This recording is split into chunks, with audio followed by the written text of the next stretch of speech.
وإياك نستعين اهدنا الصراط المستقيم صراط الذين أنعمت عليهم غير المغضوب عليهم الضالين اللهم صل على محمد وعلى آله لا حول ولا قوة إلا بالله العلي العظيم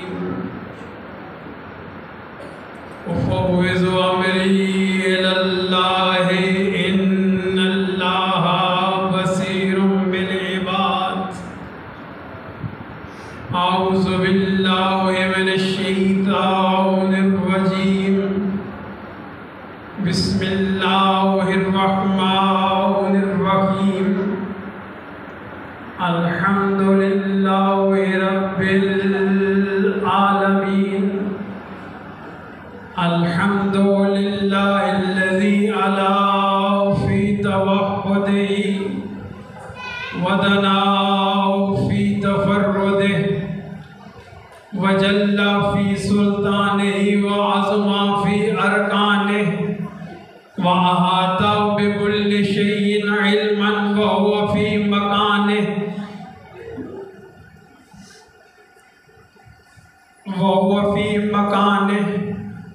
الصلاة والسلام على أول الأوائل في البدايات وآخر الأواخر في النهايات مطلع الكمالات ومجمع السعادات نجم الشرف والعظمة شمس فلك الرسالة والحكمة خاتم المرسلين وسلطان المسلمين وإمام المؤمنين سيدنا ومولانا أبي القاسم محمد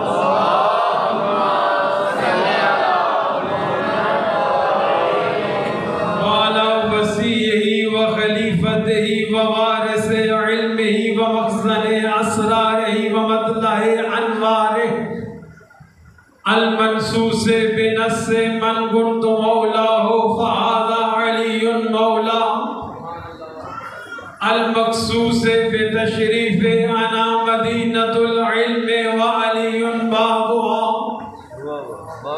أسد الله الغالب أمير المؤمنين علي بن أبي طالب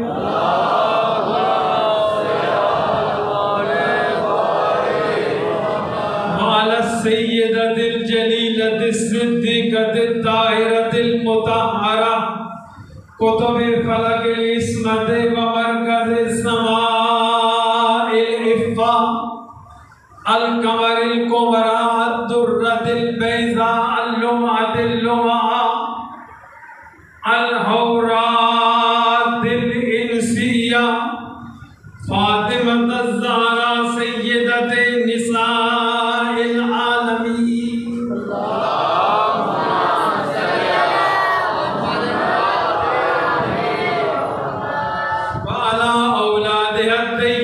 الطاهرين المعصومين ولعنة الله على أعدائهم أجمعين من يوم عداوتهم إلى يوم الدين أما بعد فقد قال الله تعالى في كتابه المجيد وفرقانه الحميد وقوله الحق بسم الله الرحمن الرحيم إنما يريد الله ليذهب عنكم الرجس أهل البيت ويطهركم تطهيرا اللهم صل على محمد وآل محمد.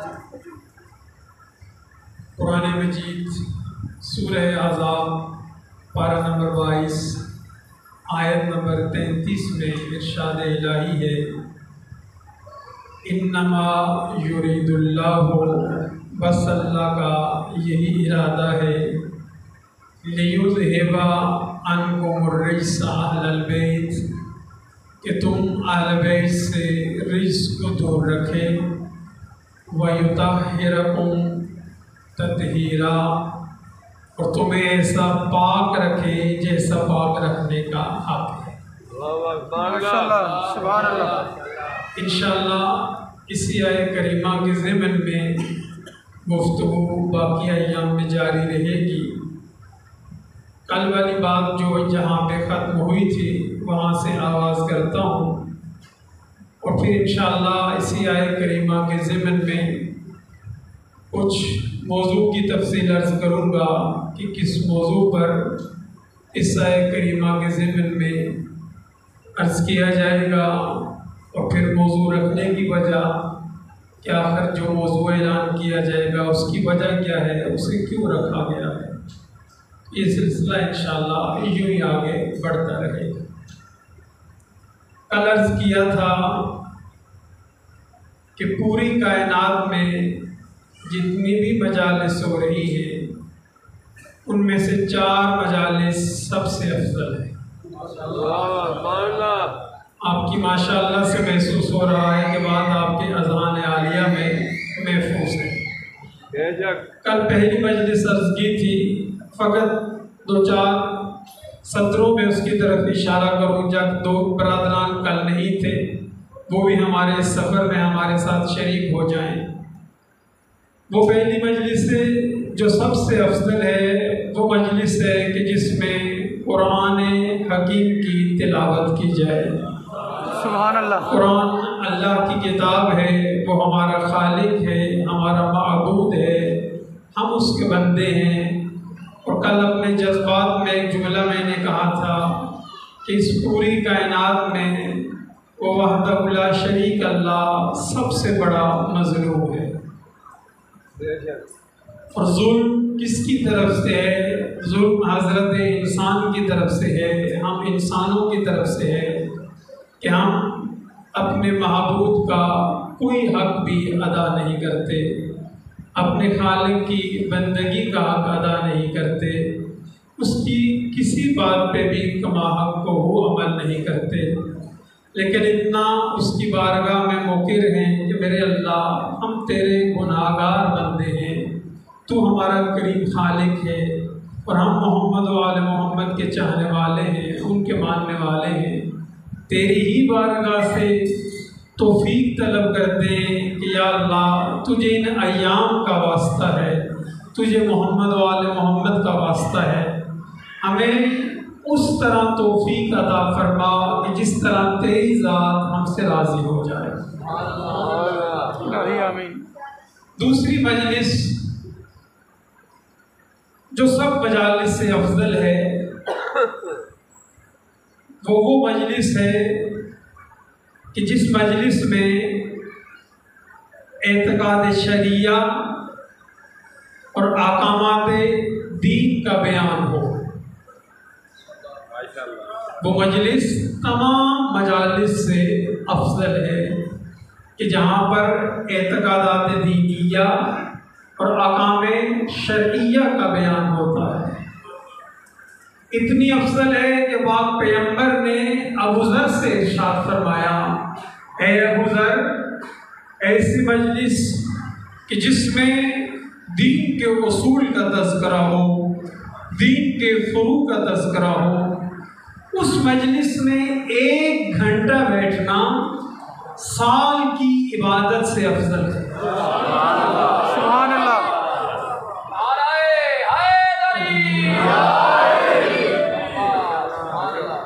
وہ سال کہ جس میں ساری رات عبادت کی جائے، نمازیں پڑھی جائیں اور دن میں روزہ رکھا جائے۔ آپ خود سوچئے کہ جب سال میں انسان اتنی عبادت کرتا ہے اور اس کے مقابلے میں ایسی مجلس کہ جس میں دین کے اصول کا علم بیان ہو رہا ہو، فروعات دین پر بحث ہو رہی ہو، اس میں 1 گھنٹہ بیٹھنا اس سال کی عبادت سے افضل ہے۔ اور آپ تعجب کریں گے کہ پاک معصوم نے ارشاد کیا فرمایا؟ فرمایا کہ جو شخص مسئلہ شرعی سیکھنے کے لیے اپنے گھر سے باہر نکلتا ہے تو ہر قدم کے بدلے میں اس کو پیغمبری کا ثواب دیا جاتا ہے۔ واہ واہ واہ، سبحان اللہ، ماشاء اللہ، واہ واہ، توجہ فرما رہے ہیں میری گفتگو پر؟ ماشاء اللہ۔ یہ فقط مسئلہ شرعی سیکھنے کے لیے گھر سے جا رہا ہے، نماز کے بارے میں، روزے کے بارے میں، حج کے بارے میں، زکوٰۃ کے بارے میں الی آخرہ، تو اللہ ثواب کتنا عطا فرما رہا ہے کہ ہر قدم کے بدلے میں ایک پیغمبر کی پیغمبری کا ثواب۔ خود سوچیں کہ ایک پیغمبر نے اپنی پیغمبری پہنچانے میں کتنی زحمت کی ہوگی، کتنی مشکلات جھیلی ہوں گی، کتنے مسائل ان پر آئے ہوں گے، لیکن یہ امت محمدیہ کے لیے فخر ہے کہ اگر مسئلہ شرعی سیکھنے بھی اپنے لیے جا رہا ہے، اللہ ثواب پیغمبری کا عطا فرما ہے۔ اور پھر فرمایا کہ ہر قدم کے بدلے میں شہداء بدر کے شہداء میں سے ایک شہید کا اس کو ثواب ملے گا۔ پھر فرمایا کہ جو ایک مسئلہ شرعی سیکھتا ہے، فرمایا اس کو 1000 نور کے ہار پہنائے جائیں گے، 1000 اس کے گناہ معاف ہوں گے، 1000 اس کے درجے کو بلند کیا جائے گا، 1000 اس کو شعر عطا فرمایا جائے گا۔ سوچئے ایسی مجلس کہ جس میں اصول کا دین کا علم ہو، دین کے اصول کا علم ہو، اتنا ثواب ہے۔ یہ دوسری مجلس ہے، توجہ فرما لیا آپ نے؟ اس میں تو انسان کو چاہیے کہ پھر ہر روز کم از کم ایک مسئلہ سیکھنے کے لیے تو گھر سے نکلے۔ باتیں بتانے کا مقصد یہ ہوتا ہے کہ کوئی فائدہ ہو جائے، تو انسان اگر ایک مسئلہ پوچھتا رہے، مسئلہ سیکھتا رہے، تو دن میں کم از کم 365 مسئلے یاد ہو جاتے ہیں، ثواب الگ سے الگ ملتا جاتا ہے۔ تیسری مجلس جو سب مجالس سے افضل ہے، توجہ فرمائیے گا، فرمایا وہ مجلس جس میں علی ابن ابی طالب کے فضائل کا تذکرہ۔ واہ واہ واہ واہ، سبحان اللہ، ماشاء اللہ، حیدری، واہ واہ۔ پہلی مجلس وہ، دوسری یہ، تیسری مجلس یہ کہ جس میں مولا کے فضائل کا تذکرہ ہو۔ مولا کے فضائل کے بارے میں کتنا ظلم کیا گیا، تاریخ خاموش ہے اس کے بارے میں۔ بنو امیہ کی تاریخ کو دیکھیں، بنو عباس کی تاریخ کو دیکھیں، کس طرح ہمارے کتاب خانے جلائے گئے، کیوں؟ فقط فضائل علی ابن ابی طالب کو ختم کرنے کے لیے۔ بے شک۔ لیکن ادھر سے پاک پیغمبر کیا ارشاد فرما رہے ہیں کہ ان اللہ جعل لعلی ابن ابی طالب فضائل لا یحصی عددها غیرہ، کہ اس پاک پروردگار نے میرے بھائی علی ابن ابی طالب کے لیے اتنے فضائل قرار دیے کہ اس اللہ کے علاوہ جن کا کوئی احسان نہیں کر سکتا، شمار نہیں کر سکتا۔ اللہ اکبر۔ پھر فرمایا کہ جو زبان ذکر علی ابن ابی طالب کرے وہ جہنم کی آگ اس پر حرام ہے۔ جس کان سے علی کے فضائل کو سنا جائے اس کان پر جہنم کی آگ حرام ہے۔ پھر فرمایا کہ من ذکر فضیلۃ من فضائلہ مقرا بها غفر اللہ له ما تقدم من ذنبہ وما تأخر، کہ جو علی ابن ابی طالب کے فضائل میں سے ایک فضیلت کا تذکرہ کرے، اللہ اس کے گزشتہ گناہ بھی معاف کر دے گا، اللہ اس کے آنے والے گناہ بھی معاف کر دے گا۔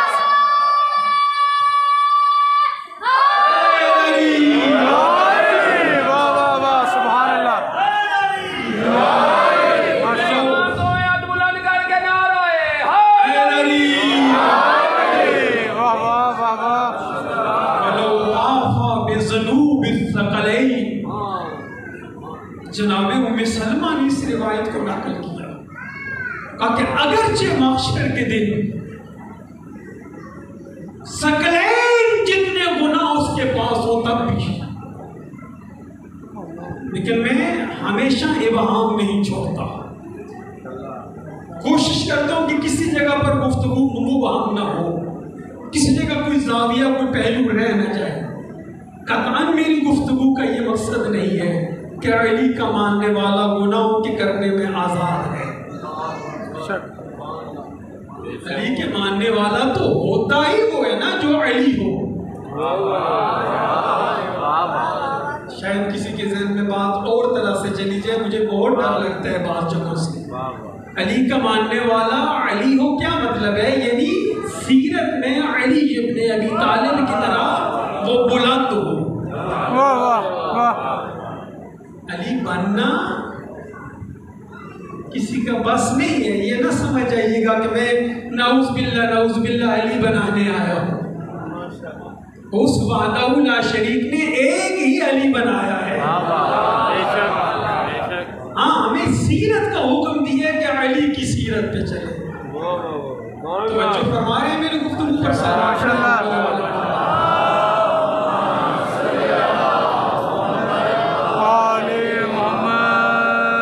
پھر مولا نے فرمایا من کتب فضیلۃ من فضائلہ تستغفر له الملائکۃ ما زالت الکتابہ، کہ جو علی کے فضائل میں سے ایک فضیلت کو لکھے، ملائکہ اس کے لیے اس وقت تک استغفار کرتے ہیں جب تک وہ کتابت باقی رہتی ہے۔ سبحان اللہ۔ من استمع فضیلۃ من فضائلہ غفر اللہ له الذنوب التي اکتسبها بالاستماع، فرمایا جو علی کی ایک فضیلت کو سنے اللہ اس کے وہ گناہ معاف فرما دیتا ہے جو اس نے کان سے سنے ہیں۔ ومن ذکر فضیلۃ من فضائلہ، اور جو علی کے ایک فضیلت کا نظر کرے کہ جو لکھی ہوئی ہے، اللہ اس کے وہ گناہ معاف فرما دیتا ہے کہ جو اس نے اپنی آنکھوں سے کیے ہیں۔ سبحان اللہ۔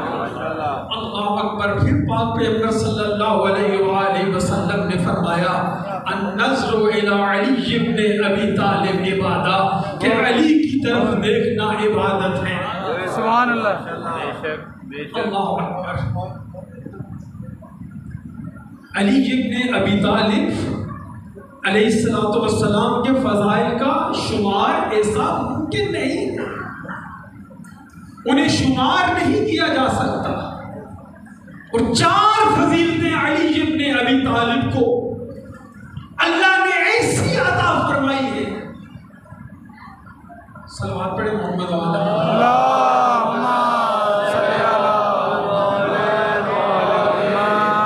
ان میں سے اگر ایک فضیلت پوری انسانیت پر تقسیم کر دی جائے تو ساری کی ساری انسانیت خوشبخت ہو جائے۔ 4 فضیلتیں ایسی ہیں کہ ان میں سے ایک فضیلت اگر تمام لوگوں پر تقسیم کر دی جائے سب کے سب لوگ خوشبخت ہو جائیں۔ کون سے فضائل ہیں وہ علی کی؟ ان میں سے ایک فضیلت یہ ہے کہ علی نے سب سے پہلے اسلام کی چٹائی پر جلوہ فکر ہوئے، جلوہ افروز ہوئے، یعنی علی ابن ابی طالب نے سب سے پہلے اسلام کا اظہار کیا۔ یہاں کسی کے ذہن میں یہ بات نہیں آنی چاہیے کہ علی نے اسلام قبول کرنے میں پہل کی ہے، نہ علی نے اسلام قبول کرنے میں نہیں، لوگوں کو سکھانے میں کہ اسلام قبول نہیں کرنا، میں علی نے اسلام کا اظہار کرنا ہے۔ علی تو اس وقت نبی کی نبوت کی تصدیق کر رہا تھا کہ جب نبی نے یہ کہا تھا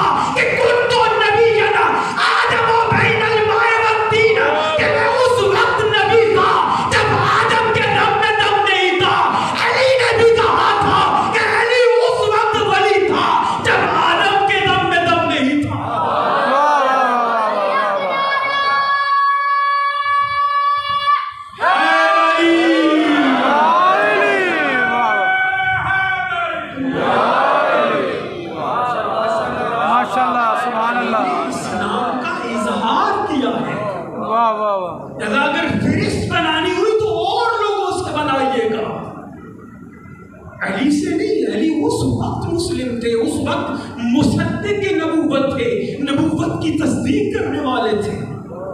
دوسری فضیلت کہ جب بھی جبرائیل تشریف لاتے تھے نبی کے پاس وحی کے لیے، اور جب بھی جاتے تھے ان کے آنے اور جانے کی آواز علی کے علاوہ کوئی بھی نہیں سنتا تھا۔ آپ کو سلام رکھے، علی کے علاوہ کوئی بھی نہیں سنتا تھا۔ اور تیسری فضیلت جو اللہ نے علی کو عطا فرمائی، علی کی زوجیت میں جناب سیدہ کو عطا فرمائی۔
آٹھویں تاجدار ولایت فرماتے ہیں کہ جو اس مجلس میں بیٹھے، جس مجلس میں ہمارے امر کو زندہ کیا جا رہا ہو، فرمایا کہ جب سب لوگوں کے دل مر جائیں گے اس کا دل مردہ نہیں ہوگا۔ واہ واہ واہ واہ سبحان اللہ۔ پاک مولا سے پوچھا کہ مولا آپ کے امر سے کیا مراد ہے؟ یا امرنا، کہ آپ نے فرمایا جو ہمارے عمل کو زندہ کرے، فرمایا وہ مجالس جن میں ہمارے فضائل کا تذکرہ ہو، جن میں ہمارے مسائل کا تذکرہ ہو، اس مجلس میں جو بیٹھے اس کا دل اس دن مردہ نہیں ہوگا جب سب کے دل مردہ ہو جائیں گے۔ اور خصوصاً وہ مجلس سے عزا کہ جس میں سید الشہداء کے مسائل کا تذکرہ ہو، ان کے فضائل کا تذکرہ ہو۔ جملہ دینا چاہتا ہوں، توجہ فرمائیے گا، ایسی مجلس سے عزا تمام مجالس کے لیے مہیمن ہے، محافظ ہے، حفاظت کنندے ہے۔ یہ مجلس سے عزا سب مجالس کی حفاظت کرنے والی ہے، جس میں مصائب اہل بیت کا تذکرہ ہوتا ہے۔ جملہ معصوم کی سیرت میں عرض کر رہا ہوں، اس جیسے جملے بزرگان نے بڑے فرمائے ہیں۔ اگر خمینی علیہ رحمہ اللہ مقام ہو، اللہ ان کے درجات بلند فرمائے، وہ فرماتے تھے، جملہ آج بھی ان کا ایران میں جگہ جگہ پہ لکھا ہے کہ محرم و سفر است کہ اسلام را زندہ نگہ داشتے است، کہ یہ محرم اور سفر ہے کہ جس نے اسلام کو زندہ رکھے ہوئے ہیں۔ یہ مجالسائے عزا ہیں۔ بڑے جملے ذہن میں آتے ہیں بعض چیزوں کو دیکھ کر، بعض اذہان کو دیکھ کر، نہیں عرض کر رہا، آگے بڑھنا چاہتا ہوں۔ اس مجلس میں یقین کریں، فخر سمجھا کریں، شکر کیا کریں، جتنا شکر کریں ہم کم ہے کہ اللہ نے ہمیں آل محمد کا ماننے والا بنایا ہے۔ اور ایسی مجلسائی عزا میں ہمیں توفیق ہوتی ہے۔ یقین کریں، آپ آئیں یا نہ آئیں، یہاں پر آنے والوں کی کمی نہیں ہے، یہاں پر ملائکہ کی صفیں لگی ہوئی ہیں۔ بے شک بے شک۔ روایت معصوم سے وہ ایسی مجالس میں سبقت لے کر جانے کی کوشش کرتے ہیں۔ خود جناب ام سلمہ سے یہ روایت بھی ہے، وہ یہ کہتی ہے کہ پاک پیغمبر نے فرمایا، ما من قوم اجتمعوا یذکرون فضائل محمد و آل محمد الا حبطت الملائکۃ من السماء۔ فرمایا کہ جب بھی کوئی قوم جمع ہوتی ہے کسی جگہ پر کہ جہاں پر محمد و آل محمد کے فضائل کا تذکرہ ہوتا ہے، فرمایا حبطت الملائکۃ من السماء، تو وہاں ہوتا کیا ہے؟ آسمان سے ملائکہ نازل ہوتے ہیں، حتی لاحقت بہم، یہاں تک کہ وہ ان کے ساتھ ملحق ہو جائے، ان کے ساتھ مل جائے۔ فَإِذَا تَفَرَّقُوا، جب مجلس کے بعد مومن متفرق ہو جاتے ہیں، یہی ملائکہ آسمان پر واپس جاتے ہیں۔ اب اگر روایت نہ ہوتی تو حقیقت نہ پڑتا۔ اب جب یہ ملائکہ واپس جاتے ہیں تو آسمان والے ملائکہ ان ملائکہ سے کہتے ہیں، اِنَّا نَشُمُّ مِنْكُمْ رَائِحَةً لَا نَشُمُّ مِنْكُمْ أَحَدًا، کہ آج ہم تم سے ایسی خوشبو سونگھ رہے ہیں کہ اس سے پہلے ہم نے کبھی یہ خوشبو نہیں سونگھی۔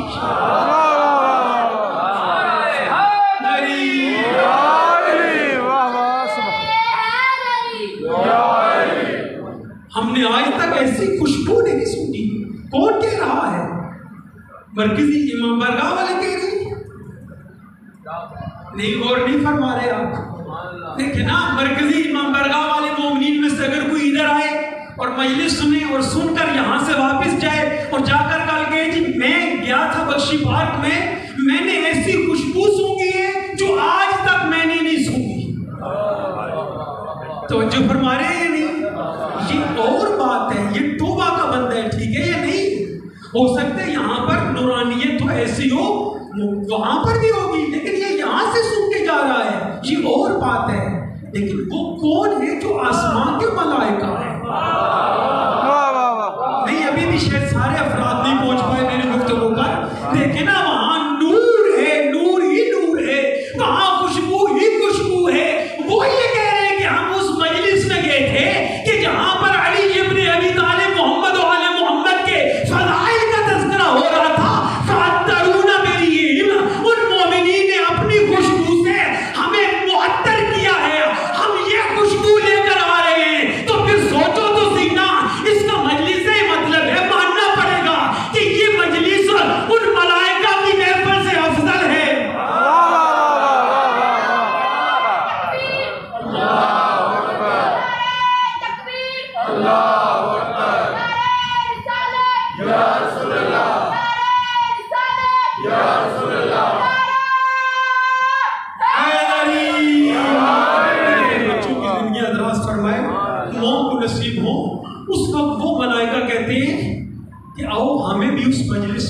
چلو. وہ ملائکہ کہتے ہیں یہ تفرقو، وہ مومنین سے اس کو، مومنین تو اٹھ کے جا چکے ہیں، یہ کہتے ہیں آؤ ہمیں لے کر اس مکان پر جاؤ کانو فیہم، کہ جس جگہ پر وہ مجلس عذاب برپا تھی. لہذا ایسی مجالس عذاب میں آنا خوش بختی ہے، خوش قسمتی ہے. میں نے آپ کی خدمت میں تمہیدی نکات میں سے آج یہ دوسرا نقطہ ختم کیا اور آج موضوع کا سلسلہ آپ کی خدمت میں شروع کرنا چاہتا ہوں. یاد رکھیے ہر انسان خوش بخت بننا چاہتا ہے، کامیاب ہونا چاہتا ہے یا نہیں ایسے؟ کامیابیوں پہ فائز ہونا چاہتا ہے. لیکن یاد رکھیے گا جو بھی شخص محمد و آل محمد علیہ الصلوۃ والسلام کی معرفت حاصل کرتا ہے، صلوات پڑھے محمد و آل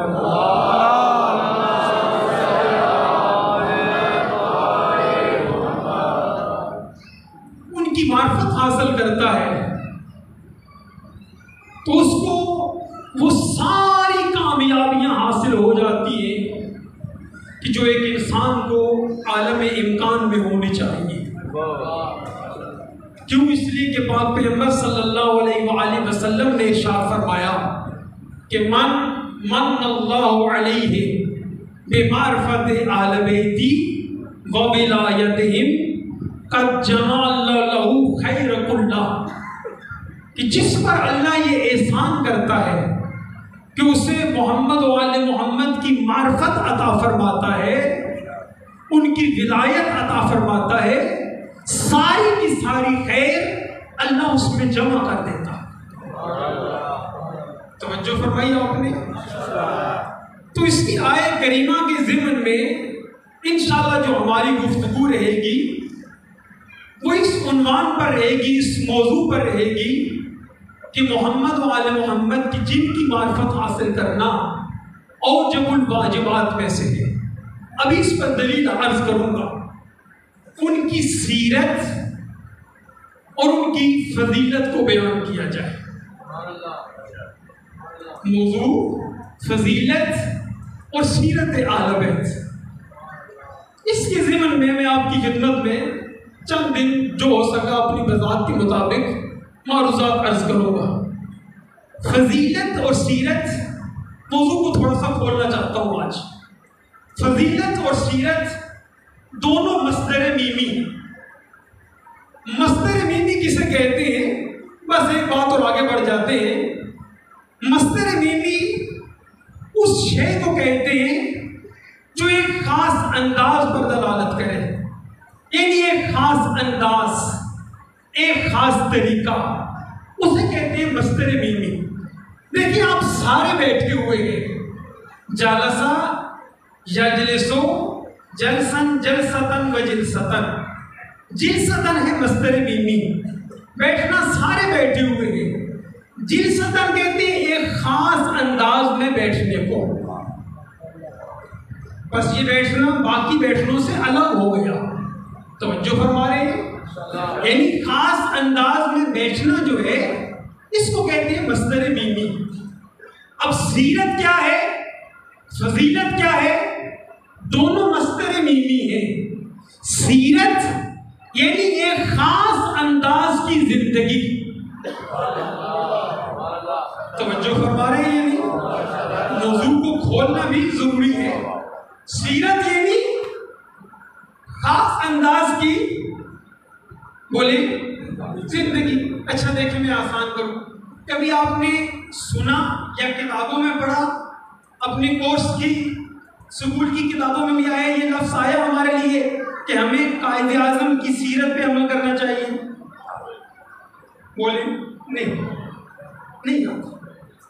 بلکہ کیا کہتے ہیں؟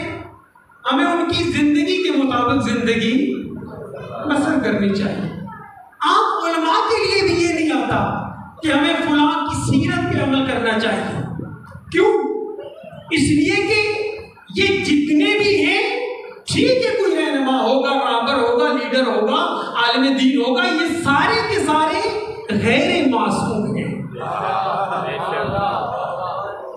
میں بڑے آسانی سے موضوع کو کھولنا چاہتا ہوں. ان کی زندگی ٹھیک ہے کوئی کسی کو آئیڈیل بنا سکتا ہے. ہمارے ملک میں بھی لوگ کہتے ہیں کہ ہمارے لیے فلاں آئیڈیل ہے, لیکن انہیں بات سمجھ نہیں آتی کہ کس کے لیے کہنا چاہیے. دیکھیں زندگی کسی کے مطابق ممکن ہے آپ کی فلاں کی زندگی میں ایک بات کو پسند آ جائے, اس کی زندگی میں یہ بات پسند آ جائے, اس کی زندگی میں ورزش کرنا پسند آ جائے, اس کی زندگی میں ٹائم ٹیبل پسند آ جائے. لیکن یہ ایک بات, دو باتیں, تین باتیں, لیکن ایسے لوگوں کی زندگی حجت نہیں ہو سکتی. سیرت اس بندے کی زندگی ہوگی جس کا ہر اٹھنا بیٹھنا سونا جاگنا. توجہ چاہ رہا ہوں میں آپ سے. میں نے مصدر بندی کا کیا معنی کیا؟ ایک خاص انداز, ایک خاص طریقہ. یعنی سیرت اس زندگی کو کہا جائے گا کہ جس کی زندگی کا ہر پہلو جو ہے ایک خاص انداز رکھتا ہو. یعنی اس کا بیٹھنا بھی ایک خاص انداز کا ہو, اس کا اٹھنا بھی ایک خاص انداز کا ہو, اس کا سونا بھی ایک خاص انداز کا ہو. جنہیں ابھی تک بات سمجھ نہیں آ رہی ہے موضوع کی, میں ان کی زندگی خدمت میں یوں عرض کرنا چاہتا ہوں. یعنی ایسی زندگی ہو, ایسی سیرت ہو کہ اس کا اٹھنا بھی اللہ کے لیے ہو, اس کا بیٹھنا بھی اللہ کے لیے ہو, اس کا سونا بھی اللہ کے لیے ہو, اس کا جاگنا بھی اللہ کے لیے ہو. یعنی اس کا ہر فعل اللہ کے لیے ہونا چاہیے. یہی تو وجہ ہے کہ جب علی ابن ابی طالب سے یہ کہا گیا تھا کہ علی تمہیں خلافت دیتے ہیں لیکن فلاں فلاں کی سیرت پر خدا اپنی زندگیاں دراز فرمائے جو بات سمجھ چکے ہیں. کہا گیا تھا کہ یا علی جب مرکز خلافت سے تیسرے مرحلے پر خلافت پہنچی ہے, یا علی خلافت دیتے ہیں, لیکن آگے سے جواب دینے والا بھی انہیں پتہ نہیں تھا باب مدینہ تو علم کا مالک تھا. جب انہوں نے یہ کہا تو انہوں نے فوراً فرمایا یہ بتاؤ آیا ان کی زندگی رسول سے ہٹ کر ہے؟ اگر رسول سے ہٹ کر ہے تو ہمارے لیے حجت نہیں ہے. اگر رسول جیسی ہے تو پھر کہنے کی ضرورت ہی کیا ہے؟ جیسا سیرت وہ ہوگی جو ایک خاص انداز کی ہوگی, جس میں ہر انداز خاص ہوگا. فضیلت کیا ہے؟ یہ سیرت کی بات تھی. یقیناً بات آپ کے اذہان عالیہ تک آ گئی ہے. یعنی ہر ایک کی حالات زندگی نہیں. موضوع کیا رکھا ہے ہم نے؟ سیرت اور فضیلت اہل بیت علیہ الصلوۃ والسلام. یعنی انہی کی سیرت ایسی ہے جو سب سیرتوں سے ہٹ کر ہے اور سب سے افضل بھی ہے, اعلیٰ بھی ہے, سب کے لیے حجت بھی ہے. فضیلت کیا ہے؟ فضیلت فضل سے مشتق ہے. فضل کسے کہتے ہیں؟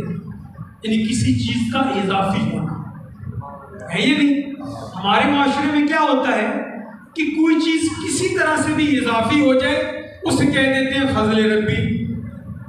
ہے یا نہیں بات سمجھ نہیں آ رہی. میں آپ کے معاشرے کی بات آپ کو سمجھانا چاہتا ہوں. کسی نے اگر حرام مال سے کوٹھی بنا لی ہے نا بہت بڑی, اگر وہ اس کی تعریف کر دیتا ہے شاہ صاحب چودھری صاحب بڑی وہ کوٹھی بنائی ہے, کیا کہتے ہیں؟ ہاں میرے فضل ربی. یہ اللہ کا فضل, یہ اللہ کا فضل نہیں ہے, اس کا حساب و کتاب ہے. فضل وہ ہے جو اللہ کی طرف سے ہو. فضیلت در آل بیت پر آ کر دیکھیں, اور آل بیت کی فضیلت کو سمجھ ہی کون سکتا ہے جس کے لیے خود پاک پیغمبر یہ ارشاد فرماتے ہیں کہ لا یعرف اللہ. اے علی, یا علی کو مخاطب ہو کر فرماتے ہیں یا علی لا یعرف اللہ انا بغیرک. یا علی اللہ کو میرے اور تیرے علاوہ کسی نے نہیں پہچانا. ولم یعرفنی الا غیر اللہ وغیری, مجھے تجھ علی اور اللہ کے علاوہ کسی نے نہیں پہچانا. دوسری حدیث میں اسی طرح کا جملہ ہے, فرمایا ما عرف اللہ غیری وغیرک. اے علی اللہ کو میرے اور تیرے علاوہ کسی نے نہیں پہچانا. وما عرفنی الا اللہ وغیرک. اور مجھے تجھ اور اللہ کے علاوہ کسی نے نہیں پہچانا. وما عرفک اللہ وغیری. مفہوم روایت یہ ہے کہ اے علی تجھے اللہ اور میرے علاوہ کسی نے نہیں پہچانا. ایسا آل بیت کی فضیلت اگر کوئی بیان کر سکتا ہے تو وہ فقط وحدہ لا شریک ہے. جو اس کا قرآن مجید جو اس کی کلام ہے فقط وہی اللہ اور قرآن حکیم بیان کر سکتا ہے. اس کے علاوہ کوئی بھی نہیں بیان کر سکتا. آئیں اور دو چار باتیں عرض کروں موضوع کے لیے. دیکھیں آئے تطہیر انما یرید اللہ لیذھبا، یہ ان کی فضیلت ہے. توجہ فرما رہے ہیں یا نہیں؟ اللہ نے ان کی فضیلت میں قصیدہ پڑھا ہے، لیکن اس کا جو پس منظر ہے، جو اس کا شان نزول ہے، کیا یعنی پاک پیغمبر کا گھر میں تشریف لے کر آنا، آ کر دکل باب کرنا، آ کر جناب سیدہ کے دروازے پر سلام کرنا اور بی بی کا اس سے پیارے انداز میں سلام کرنا، پھر مولا حسن کا آ کر سلام عرض کرنا، بی بی کا اس سے پیارے انداز میں جواب دینا، مولا حسین کا آنا، بی بی کا اس سے پیارے انداز میں جواب دینا، پھر مولا مشکل کشا کا تشریف لانا، دروازے پہ آ کر سلام کرنا، بی بی کا پیارے انداز میں جواب دینا، وہ ساری ان کی فضیلت تھی. یہ ان کی سیرت ہے. ہمیں سمجھا رہے ہیں کہ اگر دروازے پر آنا ہے تو کس طرح آنا ہے. میدان میں شجاعت سے کام لینا یہ ان کی فضیلت ہے، اور اگر کوئی تلوار مانگ لے یہ ان کی سیرت ہے.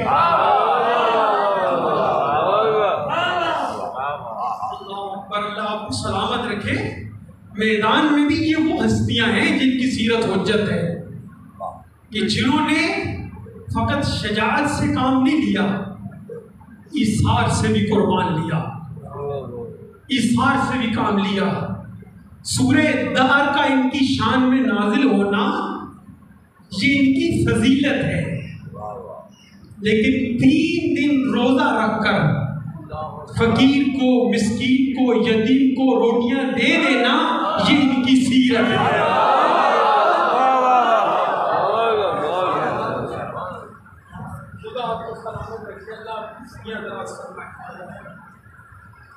اللہ نے جو کچھ انہیں عطا فرمایا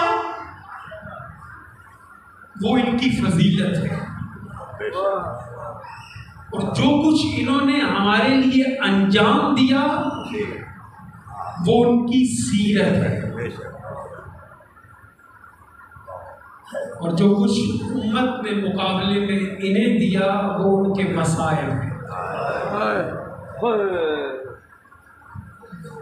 بس ان دنوں میں فضیلت، سیرت اور مصیبت پر گفتگو رہے گی.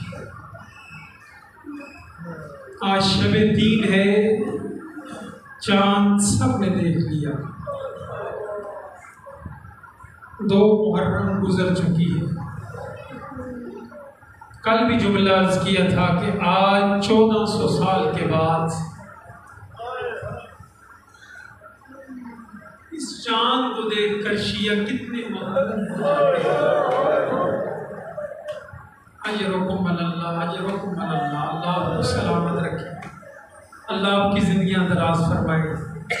کل بھی وقت نہ ہونے کی وجہ سے مصائب نہیں پڑھ سکا تھا. دن تھوڑے ہیں، مصائب بڑے ہیں. سوچو جب آقا زادی بطول سلام اللہ علیہ کو بابا نے خبر دی تھی کہ یہ میرا بیٹا کربلا میں شہید ہوگا، 10 محرم کا دن ہوگا، جب وہ آقا زادی بطول محرم کا چاند دیکھتی ہوگی، بی بی کی کیا کیفیت ہوتی ہوگی. اور وہی چاند جب زہرا زادیوں نے مدینے واپس جا کر قید کے بعد دیکھا تھا، ان کی حالت کیا ہوگی. خدا کی قسم ہر بیوی کہتی ہوگی نا، محرم کا چاند تو نکل آیا، ہماری گودیں تباہ ہو گئی، گودیں برباد ہو گئی. تو نکل آیا، ہمارا چاند کربلا میں سو گیا. اکبر کی ماں آقازادی لیلا کہتی ہوگی چاند تو آ گیا، میرا اکبر کربلا کی زمین پہ برچی کھا کے سو گیا۔ آقازادی رباب فرماتی ہوگی چاند تو آ گیا ہے لیکن میرا ایک ٹکڑا کربلا میں سو گیا، ایک نشانی میری شام میں سو گئی۔ اجرکم اللہ، سوائے اس غم کی کوئی غم نہ دیکھو۔ 60 ہجری ہے، شام کا حاکم اس دنیا سے جاتا ہے، یزید خط لکھتا ہے ولید کی طرف، تھوڑا تفصیل سے پڑھوں گا بچوں کو پتہ چلے کہ ولید جو ہی میرا خط پہنچے بطول کے بیٹے کو دربار میں بلا کر اس سے بیعت مانگنا، میرا خط پیش کرنا، بیعت کر لے فابیا، نہ کرے اس کا سر قلم کر کے میری طرف شام بھیج دینا۔ شام کا ٹائم ہے، بطول کا بیٹا مسجد نبوی میں نماز میں مشغول ہے، مولا نماز میں، یہ قاصد آتا ہے ولید کا خط لے کر، آ کر کہتے ہیں کہ ولید نے آپ کو دربار میں بلایا ہے۔ حسین فرماتے ہیں جاؤ میں آتا ہوں۔ علم امامت سے واقعات کی اطلاع پانے والے گھر میں تشریف لاتے ہیں کہ عباس، اون محمد، اکبر، قاسم، سارے ہتھیار اٹھاؤ میرے ساتھ آؤ۔ بیویوں نے دیکھا، آقازادی زینب سلام اللہ علیہ، ام کلثوم بیوی، سب بیویوں نے دیکھا کہ مولا آقا کہاں تشریف لے کے جا رہے ہیں؟ واقعہ تو بیوی کو پتہ ہے نا۔ کہا بہن زینب، کلثوم، حاکم شام مر گیا ہے، اس کے بیٹے کا خط آیا ہے، بیعت کے لیے دربار میں بلایا جا رہا۔ نہیں پتا آپ پریشان ہوئے یا نہیں ہوئے ہیں، لیکن خدا کی قسم علی کی بیٹیوں کے پاؤں کے نیچے سے زمین نکل گئی۔ کہا بھیا ولید نے بلایا ہے؟ کہاں بہن زینب؟ سب بنو ہاشم کو لے کر ساتھ چلے، دروازے پہ پہنچے، آگے نہیں بڑھنا، اگر میری آواز بلند ہو جائے تو دربار میں داخل ہو جانا۔ حسین ولید کے دربار میں داخل ہوئے، اس میں مرگ کی خبر دی، مولا نے انا اللہ و انا الیہ راجعون پڑھا، اس نے خط پیش کیا، بیعت کا مطالبہ کیا۔ مولا نے فرمایا مجھے پتا ہے کہ تو میری اس مخفی بیعت سے راضی نہیں ہوگا، کل دن ہوگا، میدان ہوگا، حسین میدان میں آئے گا، پھر دیکھیں گے کون کس کی بیعت کرتا ہے، کون بیعت کا حقدار ہے۔ کہا ٹھیک ہے مولا۔ مولا چلنے لگے، اتنی دیر میں پاس سے ایک ملعون مروان نے کہا، جس کو اور اس کے باپ کو رسول نے مدینہ سے نکالا تھا، ولید کیا کر رہا ہے؟ حسین کو جانے نہ دے، آج اگر حسین چلے گئے اس کے بعد تو حسین کے غبار تک بھی نہیں پہنچ سکے گا، حسین کا سر قلم کر دے، حسین کا خون مجھ پر آئے گا۔ اتنا کہنا تھا کہ ایک مرتبہ مولا نے آواز بلند کی، اللہ اکبر، اے ولد الزنا، تو میرے خون کی بات کر رہا ہے، تو میرے قاتل کی بات کر رہا ہے، تجھ میں جرت ہے کہ مجھے قتل کرے؟ اب تاریخ اسی طرح لکھ دی ہے۔ اتنا کہنا تھا، مولا کی آواز کا بلند ہونا تھا۔ اب جو ولید کے دربار کا دروازہ تھا خیبر کے دروازے کی طرح بلند ہوا، آگے آگے عباس ہے، اکبر ہے، ہون ہے، محمد ہے، قاسم ہے۔ عباس کا ہاتھ تلوار پر ہے، کہتے مولا میری زندگی میں آپ کے قتل کا نام کس نے لیا؟ لیکن رو کر فرماتے ہیں عباس چپ کر جا، حسین مظلوم ہے، ہم نے پہل نہیں کرنی، یہ سیرت اہل بیت ہے۔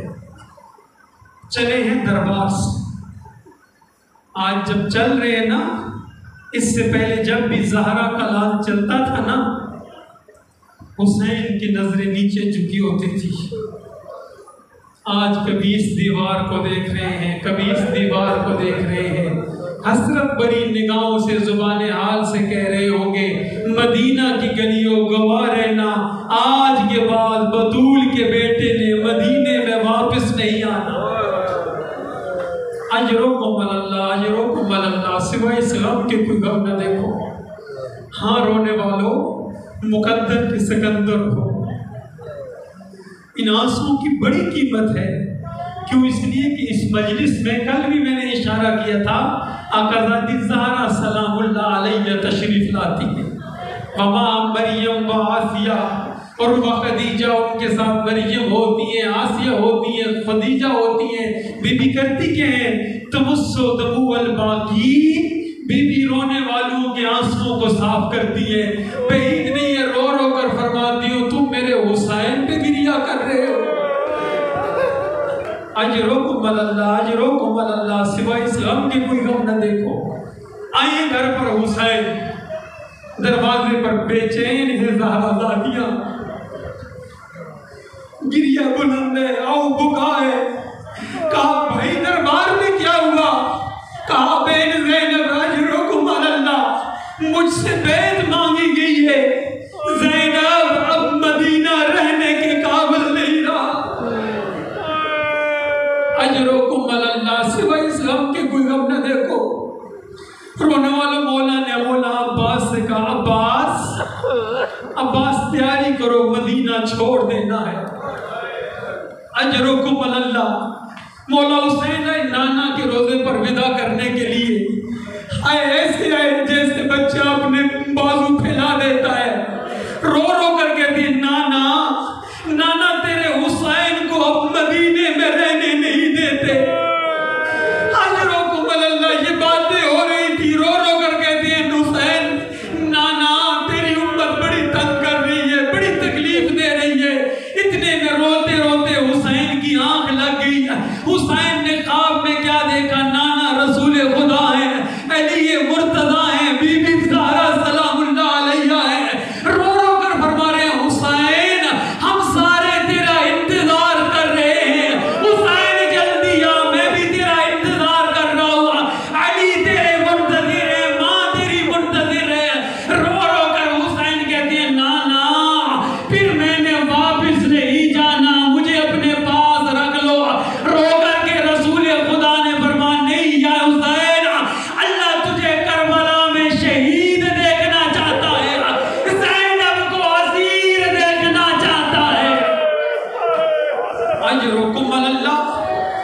سوائے اس غم کے کوئی غم نہ دیکھو.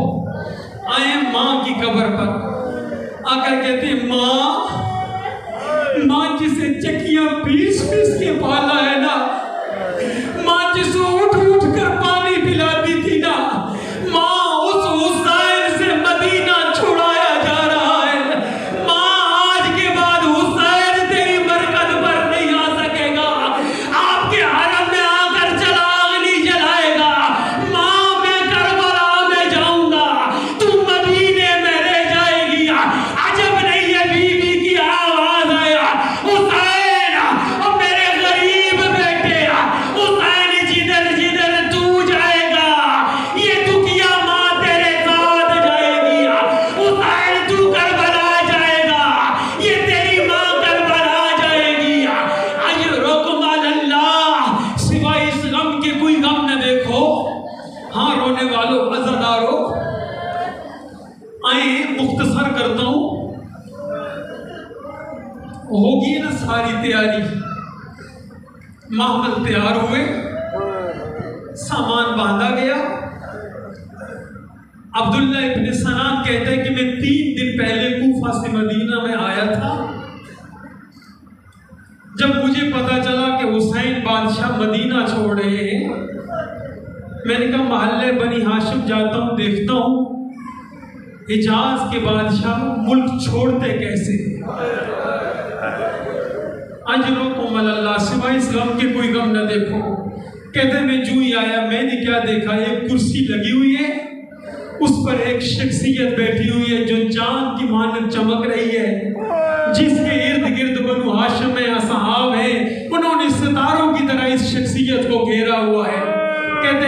میں نے کیا دیکھا کہ یہی شخصیت بیٹھی ہوئی تھی. ایک ماں ایک خیمے کا پردہ ہٹا, ایک دروازہ کھلا, ایک بی بی باہر آئی, پردے کو ہٹایا گیا, پردے کو ہٹایا گیا. جو ہی بی بی آئی, ایک نوجوان سامنے آیا, اس نے جلدی سے آ کر بی بی کا دامن تھاما, آ کر ایک دفعہ اپنی رکاب پیش کی, بی بی کو اپنا زانو پیش کیا, بی بی کو محمل پہ سوار کرایا گیا. میں نے پوچھا یہ عزت والی بی بی ہے کون؟ کہا مجھے بتایا گیا کہ یہ علی کی بڑی بیٹی زینب ہے. اجرکم اللہ, اجرکم اللہ. سوائے اسلام کی کوئی غم نہ دیکھو. کہ اتنے میں ایک اور بی بی باہر نکلی, کہ اسی طرح وہ نوجوان سامنے آیا, اس نے اپنا زانو خم کیا, اسی طرح اس بی بی کو سوار کرایا. میں نے پوچھا یہ بی بی کون ہے؟ کہ علی کی بیٹی جناب ام کلثوم ہے. کہ اسی طرح دو چھوٹی چھوٹی شہزادیاں باہر نکلی. اس کرسی پر بیٹھے ہوئے حسین نے کہا عباس بھیا, ان میری بیٹیوں کو زینب و کلثوم کے پاس سوار کرنا. اجرکم علی اللہ. عزادارو یہ بچیاں بھی سوار ہوتی گئی. اسی طرح